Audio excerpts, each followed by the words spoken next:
wabarakatuh. Waalaikumsalam warahmatullahi wabarakatuh. Selamat siang dan salam sejahtera bagi kita semua. Perkenalkan, saya Khairuddin Lubis dari calon guru penggerak angkatan kelima Kota Medan. Jadi pada kesempatan ini mohon izin saya ingin menyampaikan materi budaya positif sebagai forum berbagi ya dari kami di CGP Kota Medan. Sebagai umat yang beragama, mari bersama kita mengucapkan puji syukur kepada Tuhan Yang Maha Kuasa atas kesempatan hingga saat ini kita masih diberikan banyak sekali kenikmatan. Semoga dengan kenikmatan itu kita senantiasa sebagai guru mengabdi kepada negeri, mendidik anak bangsa dalam keadaan yang sehat, dalam keadaan yang baik, dan juga senantiasa dilindungi oleh Tuhan. Untuk memulai pertemuan kita ya Bapak Ibu, mari kita berdoa menurut agama dan kepercayaan kita masing-masing. Berdoa dimulai.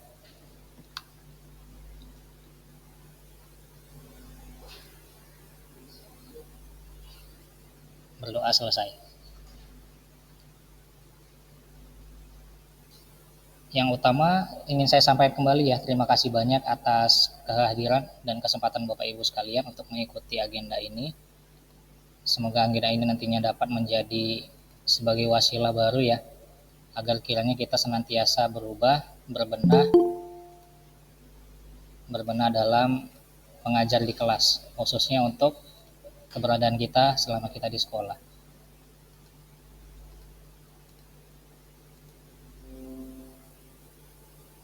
Baik Bapak Ibu, mohon izin saya akan share screen.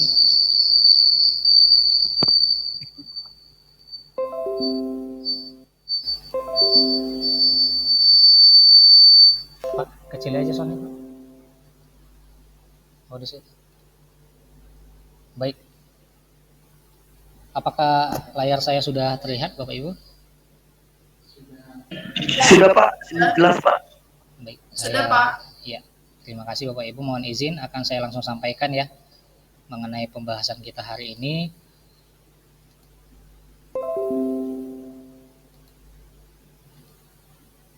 Budaya positif yang disampaikan oleh saya, Khairuddin Lubis, SPD MSI, selaku calon guru penggerak angkatan 5 dari Kota Medan. Agenda kita Bapak Ibu yang pertama adalah pembukaan dan perkenalan. Tadi sudah dibuka oleh saya sendiri dan perkenalan ya, saya juga adalah guru dari SMA Negeri 7 Medan, sekaligus juga calon guru penggerak angkatan 5 dari Kota Medan. Yang kedua nanti kita akan mendengarkan dari saya persentase konsep, kemudian kita akan tanya jawab kepada Bapak Ibu, nanti saya persilakan untuk bertanya dan akan saya jawab ataupun kebalikannya, ataupun sebaliknya. Kemudian akan ada refleksi dari kita bersama. Capaian yang akan kita dapatkan dalam presentasi kita kali ini adalah yang pertama, mengenai demonstrasi pemahaman budaya positif, yaitu tentang keyakinan kelas, hukuman dan penghargaan, 5 kebutuhan dasar manusia, 5 posisi kontrol guru, dan segitiga restitusi. Kemudian yang kedua adalah bagaimana menerapkan strategi disiplin positif. Selanjutnya, langkah-langkah dan strategi aksi nyata yang efektif dalam mewujudkan kolaborasi dengan pemangku kepentingan. Oh ya, mohon izin.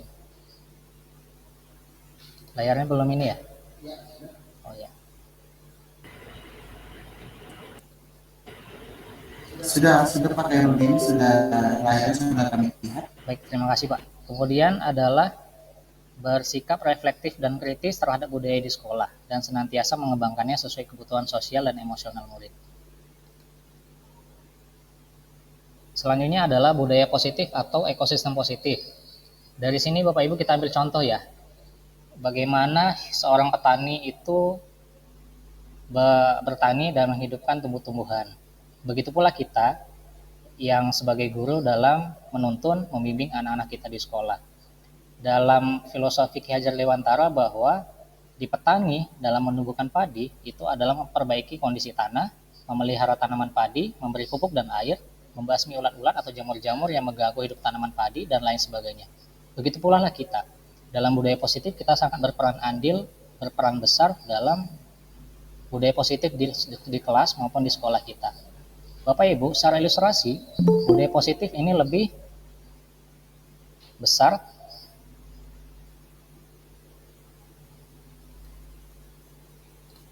budaya positif ini lingkupnya lebih besar dari peraturan kelas, dari keyakinan kelas, dari lingkungan positif.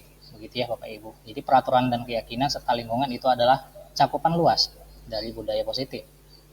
Keyakinan kelas, hukuman, dan penghargaan.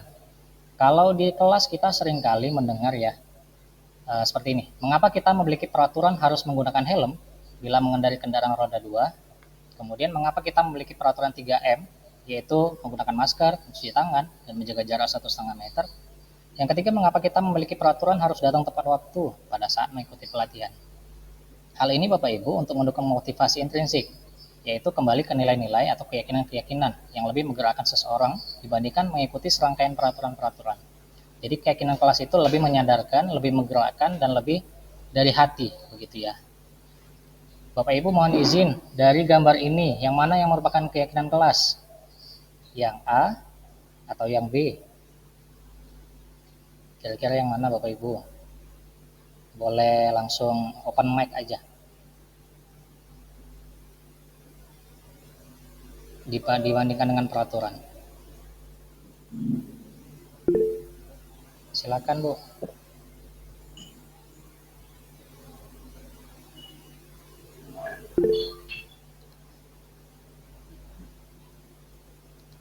Ya silakan Pak. Izin Pak Lubis, sepertinya yang B Pak. Iya Bu, yang B ya Pak ya. Di antara A dan B menurut Pak Riki adalah yang B lain. Bapak Ibu kira-kira ada pendapat lain? Ya, secara umum yang B adalah mengenai keyakinan kelas. Kenapa Bapak Ibu? Karena secara keseluruhan itu adalah membangkitkan kesadaran dari setiap elemen dalam kelas. Gitu ya. Di situ adalah saling menyayangi, kemudian semangat belajar, kami juga murid yang peduli dengan teman-teman. Dibandingkan dengan A, itu hanya sekedar peraturan dan tata tertib, begitu ya. Selanjutnya Bapak Ibu, di sini adalah peraturan dan keyakinan kelas. Di kolom sebelah kiri itu adalah peraturan-peraturan. Selalu kembalikan buku pada tempatnya, dilarang mengganggu orang lain, hadir di sekolah 15 menit sebelum pelajaran dimulai, dilarang melakukan kekerasan, dan lain-lain. Keyakinan kelas yang didapat adalah seperti ini Bapak Ibu. Selalu kembalikan buku ke tempatnya, keyakinannya adalah tanggung jawab. Kemudian dilarang mengganggu orang lain, keyakinannya adalah menghormati orang lain. Hadir di sekolah artinya adalah komitmen pada tujuan. Dilarang menggunakan kekerasan itu artinya adalah keselamatan. Dilarang menggunakan narkoba itu kesehatan. Hingga jarang berlari di kelas atau koridor itu untuk keselamatan dan keamanan. Kemudian Bapak Ibu, ada beberapa perbedaan antara hukuman atau konsekuensi ya dari beberapa tindakan yang ini. Manakah kira-kira yang hukuman? Manakah kira-kira yang konsekuensi? Di sini nomor 1 adalah mencatat 100 kali di dalam buku kalimat. Saya tidak akan terlambat lagi karena terlambat di sekolah. Silakan Pak Riki.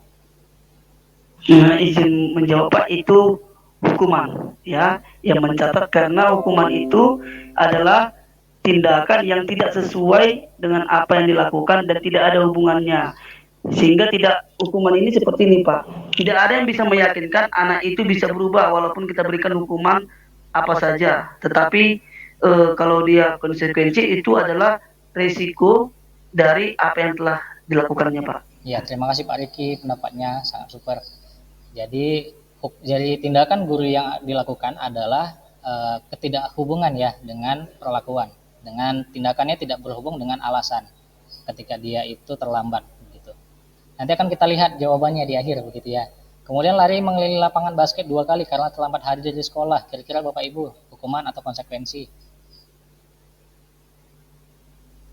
Suruh lari nih. Pak Budi gimana Pak Budi? Open mic Pak. Konsekuensi kata Pak Budi. Kemudian murid diminta push up 15 kali karena tidak menggunakan masker. Apa kira-kira Bapak Ibu? Disuruh push up nih.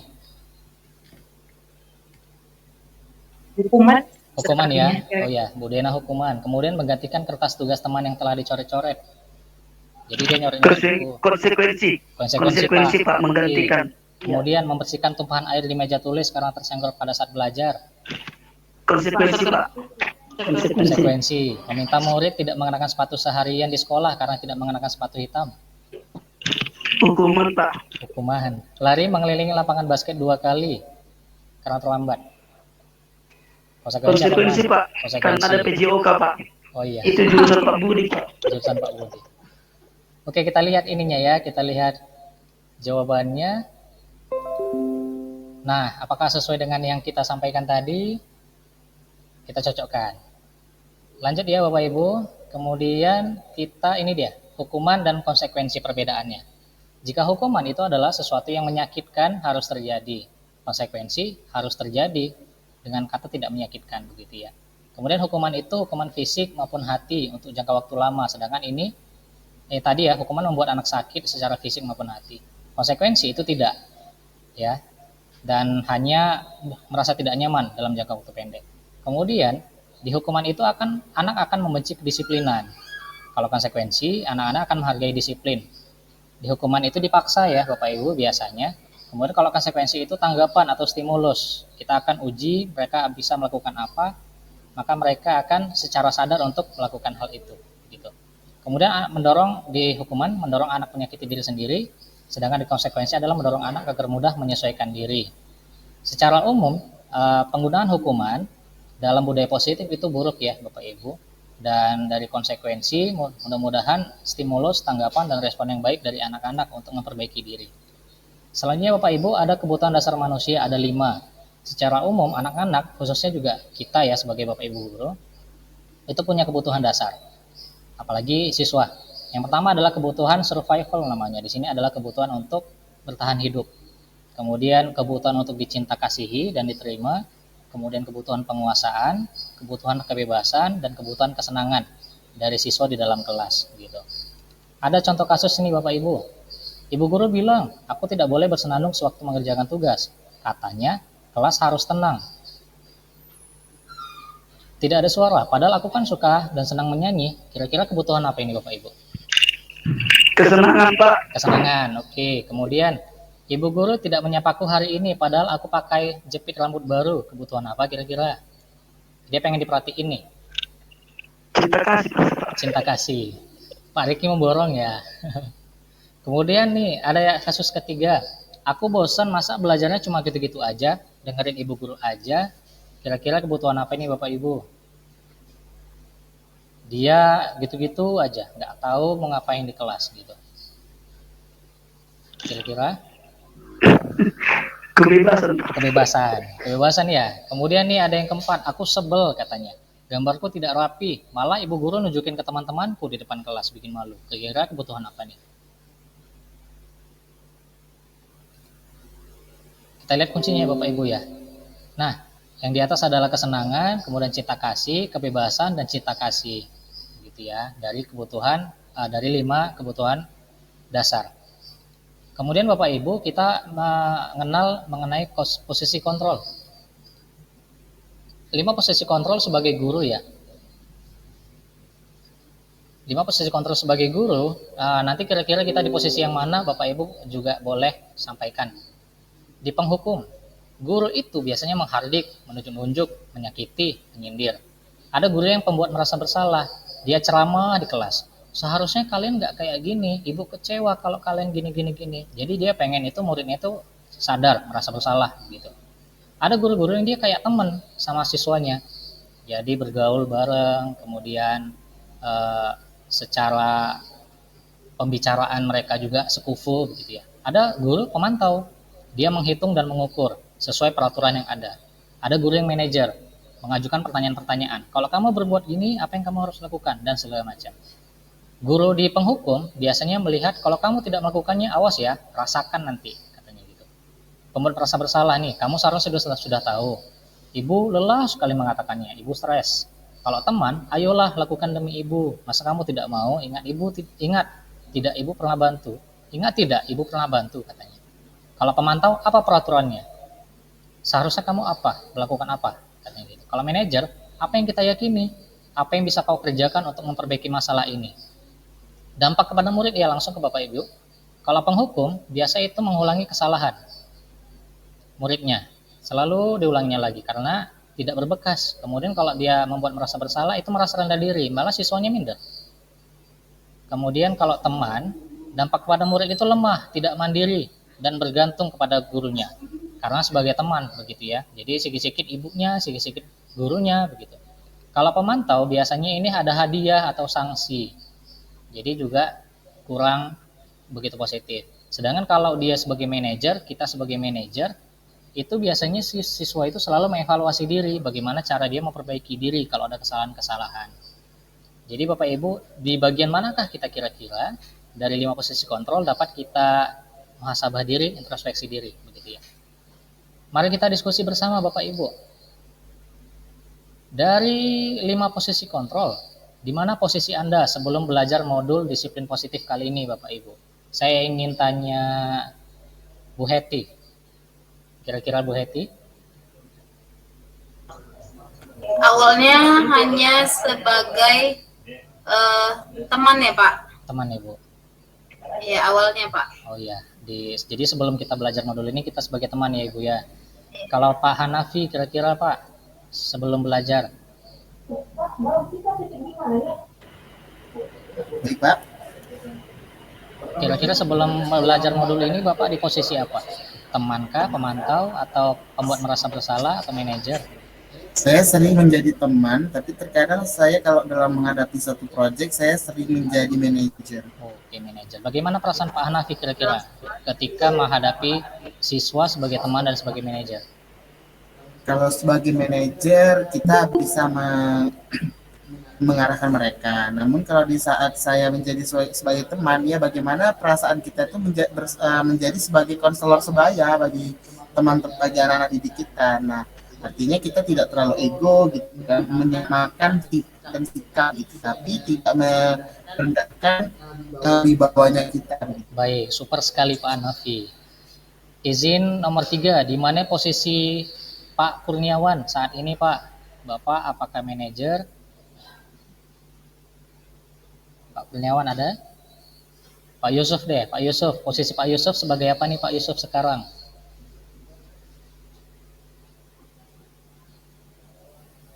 Pak Yusuf ada nih?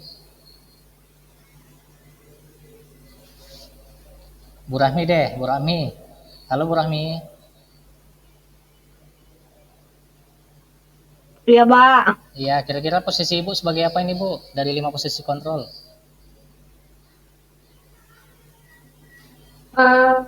Manajer, Pak. Manajer ya. Bagaimana perasaan Ibu sebagai manajer di kelas ketika mengajar?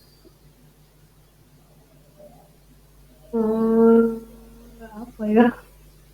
Sebagai manajer kita lebih bijaksana, lebih mengayomi, Iya. mungkin begitu. Ya, seperti itu, Pak. Lebih mengayomi dan bijaksana kepada Siswa kita. iya. Baik, terima kasih Bu. Sangat super. Selanjutnya ya Bapak Ibu, kita mengenal restitusi. Restitusi di sini Bapak Ibu adalah proses menciptakan kondisi bagi murid untuk memperbaiki kesalahan sehingga mereka itu bisa kembali pada kelompok mereka dengan karakter yang lebih kuat. Di tahapan segitiga restitusi ada 3 ya Bapak Ibu. Ada yang pertama menstabilkan identitas, kemudian validasi tindakan yang salah, kemudian menanyakan keyakinan. Contohnya seperti ini. Untuk membuat murid yang merasa gagal karena berbuat salah menjadi positif terhadap dirinya, guru berkata seperti ini untuk menstabilkan identitas. Berbuat salah itu hal yang manusiawi. Tidak ada manusia yang sempurna. Bapak Ibu juga pernah berbuat salah kok. Kita pasti bisa menyelesaikan. Nah, setelah kita stabilkan nih siswanya supaya tenang, supaya tidak merasa panik begitu ya. Kita akan lakukan langkah yang kedua yaitu validasi tindakan yang salah. Guru biasa melakukan seperti ini. Kamu bisa saja kan melakukan hal lebih buruk, tapi kamu nggak ngelakuin kan. Kemudian apa yang penting bagi kamu? Kamu boleh tetap berusaha menjaga sikap itu, tapi tambahkan sikap yang lain, yang baru. Apakah kamu bisa melakukan dengan lebih baik besok lagi? Kata ibu gurunya, bapak gurunya. Setelah itu langkah ketiga adalah menanyakan keyakinan. Apa nilai yang kita percaya di kelas atau di sekolah kita? Kemudian kelas yang ideal itu menurut kamu seperti apa? Apa yang kamu rasakan ketika kamu melakukan itu? Kamu menjadi orang yang seperti apa? Maka Bapak Ibu dari ketiga langkah yang sudah dilaksanakan, harapannya siswa dapat memperbaiki diri. Memperbaiki diri dengan kesadaran ya tentunya, dengan panggilan hati. Tidak dengan hal-hal yang kita picu sendiri begitu. Kita picu dari luar tapi kesadaran itu muncul dari dalam. Mungkin itu Bapak Ibu yang dapat saya sampaikan hari ini. Selanjutnya kita akan diskusi kepada Bapak Ibu yang ingin bertanya. Kami persilakan dengan segala hormat.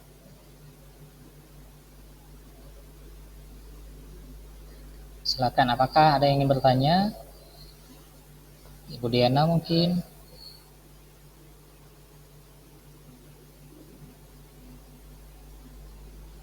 Atau Pak Riki? Ya, silakan Pak Riki. Izin Pak, untuk menciptakan budaya positif kan salah satunya kita harus membuat kesepakatan kelas atau keyakinan kelas, itu yang pertama.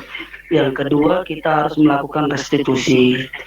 Pertanyaan sekarang Pak yang saya tanyakan, karena di dalam hati juga materi Bapak ini sangat menarik mengenai restitusi. Jadi bagaimana langkah pertama kita agar kita dapat mengajak peserta didik atau murid kita untuk melakukan restitusi sesuai dengan langkah-langkah yang telah dipaparkan tadi Pak, agar pelaksanaan restitusi itu berjalan dengan Pak. Terima kasih.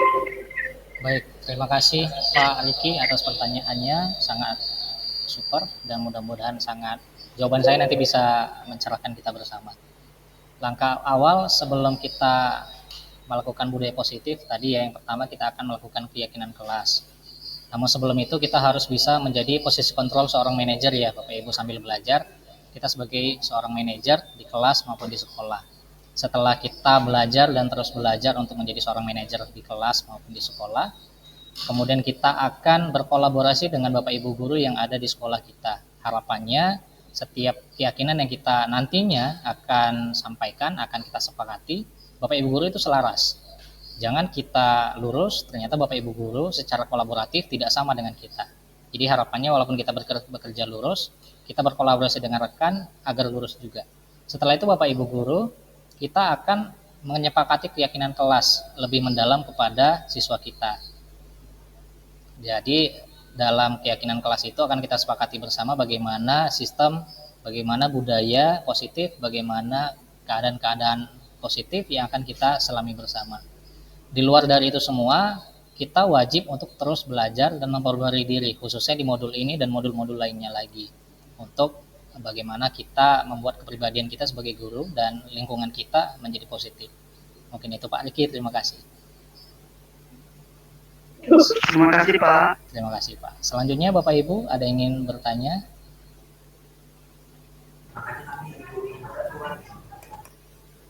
Pak Kurniawan, Pak Budi?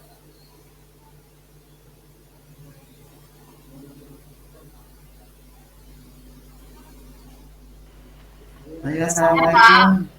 Oh, Ibu Hati duluan yang bertanya ya? Iya, Udah Pak Hanafi aja duluan. Oh, baik Bu, terima kasih Bu Hati. Baik Pak Khairudin, terima kasih atas kesempatannya.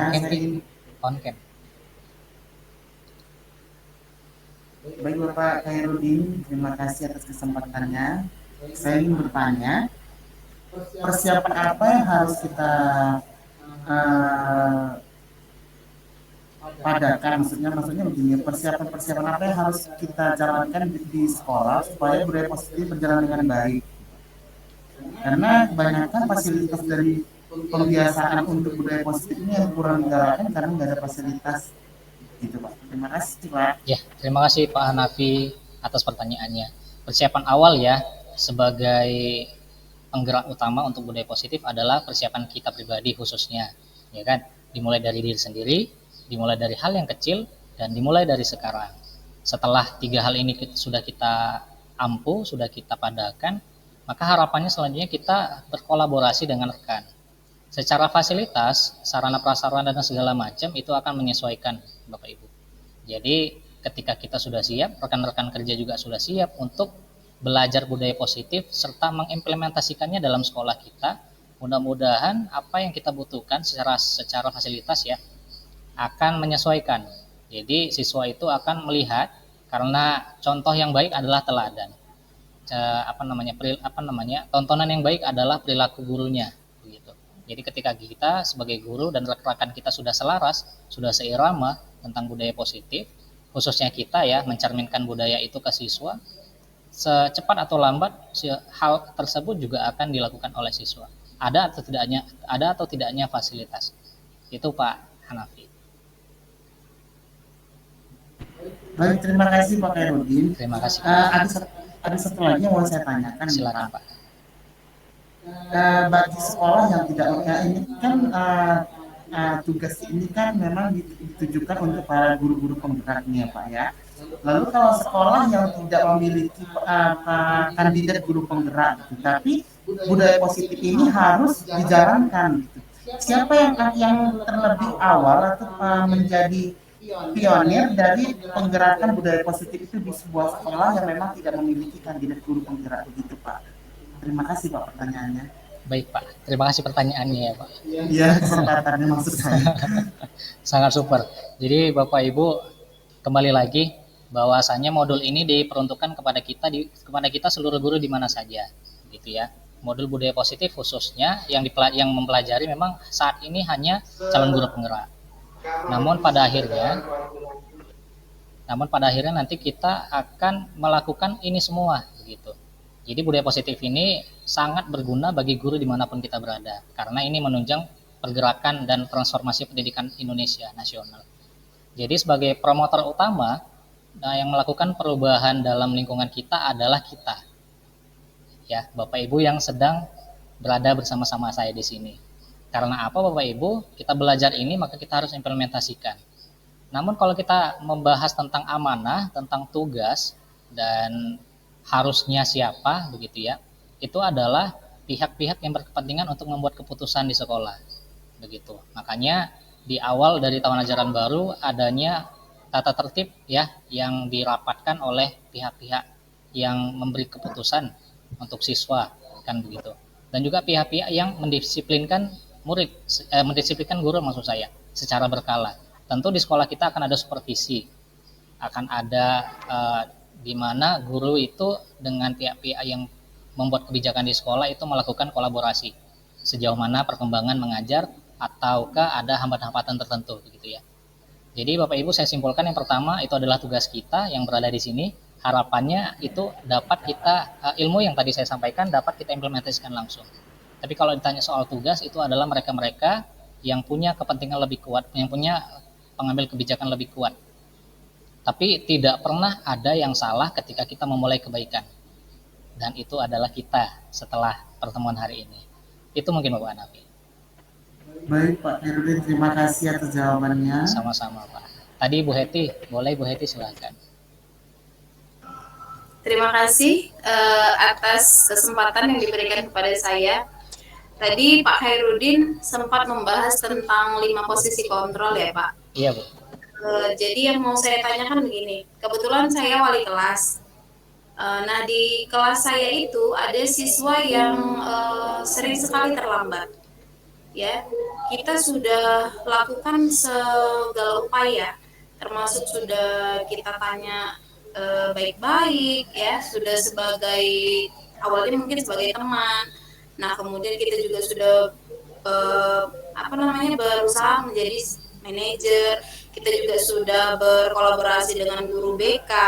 Namun anak tersebut tetap terlambat gitu datang ke sekolahnya. Padahal kalau sekarang ini kan zonasi ya Pak ya, sudah nggak terlalu jauh rumahnya dari sekolah. Terus yang mau saya tanyakan kira-kira apa yang menjadi penyebab anak tersebut belum bisa mengubah atau memperbaiki dirinya, itu yang pertama. Kemudian yang kedua, kira-kira apa langkah yang harusnya kita ambil setelah kita menjadi teman, kemudian menjadi manajer, kita juga sudah berkolaborasi dengan guru BK, panggil orang tua juga sudah, begitu. Tapi belum juga berhasil. Kira-kira apa yang Pak harus kita lakukan? Terima kasih Pak Khairudin. Ya, terima kasih juga atas pertanyaannya Bu Heti.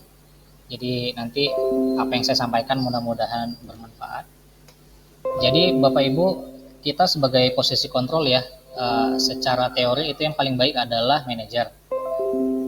Dalam posisi manajer kita berharap anak-anak itu, siswa kita dapat menjadi orang yang yang memiliki kesadaran utuh dalam kesalahan serta senantiasa memperbaiki diri.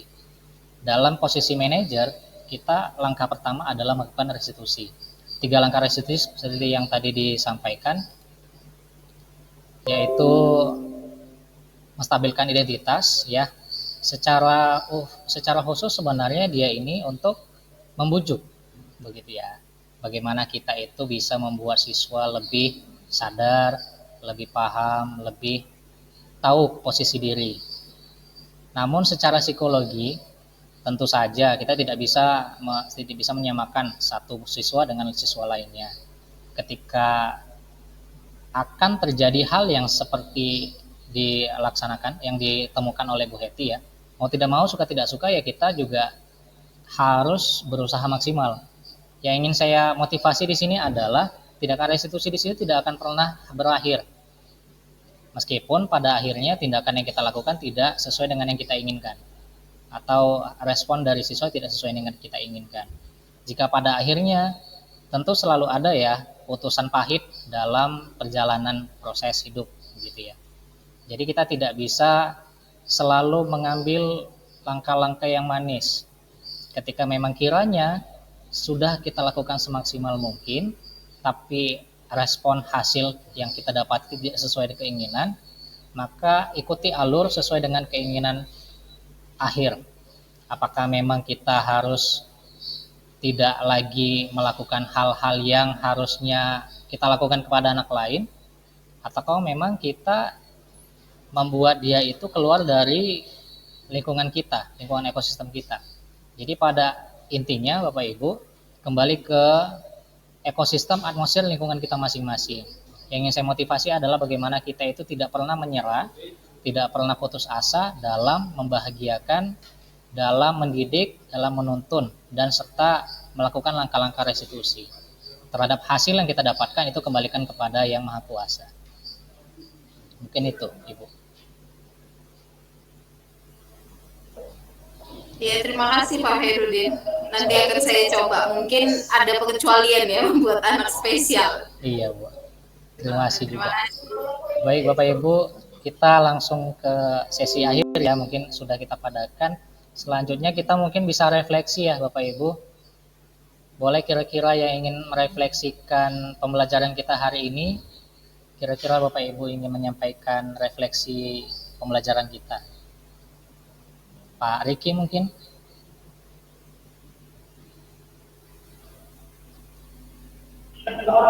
Iya Pak. Boleh Pak menyampaikan refleksi pembelajaran kita Pak? Oke. Refleksi hari ini ya terutama saya mengucapkan terima kasih atas materi yang disampaikan oleh Bapak. Untuk refleksi pada kesempatan kali ini, setidaknya kita sebagai pendidik yaitu harus menciptakan pembelajaran yang berhamba pada murid ya sesuai dengan trilogi Ki Hajar Dewantara, Ingarso Sungtulodo, Ikmadia Mangunkarso, Tuturian Dayani. Jadi kalau menghamba pada murid ini sama dengan menciptakan pembelajaran yang berpusat pada murid, pada siswa. Setidaknya kita harus membuat budaya-budaya positif dengan cara membuat keyakinan kelas atau kesepakatan kelas. Hal ini sangat penting dilaksanakan atau kita lakukan agar iklim pembelajaran selama proses pembelajaran mengeluarkan energi-energi yang positif ya, sehingga pembelajaran itu berjalan dengan lancar. Sehingga juga kita perlu juga melakukan restitusi yaitu dengan 3 cara. Yang pertama yaitu menstabilkan identitas, dan yang kedua yaitu, dan yang ketiga yang sesuai dengan materi yang Bapak sampaikan. Hal ini juga dilakukan agar peserta didik sadar bahwa apa yang dilakukannya dan apa yang dilaksanakannya adalah merupakan kewajiban dan tanggung jawab dia sebagai pelajar sepanjang hayat yang menggambarkan identitas pelajar, profil pelajar Pancasila. Terima kasih Pak. Baik, terima kasih Pak atas refleksinya hari ini.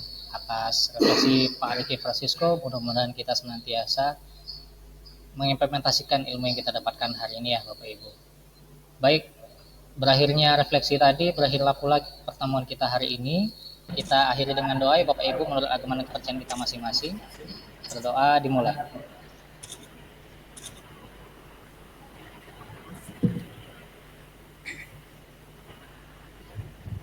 Berdoa selesai. Terima kasih kembali saya ucapkan atas kehadirannya. Mudah-mudahan akan ada pertemuan kita selanjutnya ya. Ada kesempatan untuk kita hadir tatap muka. Itu saja yang bisa saya sampaikan. Assalamualaikum warahmatullahi wabarakatuh. Waalaikumsalam. warahmatullahi Terima kasih, wabarakatuh. Pak. Terima kasih Pak.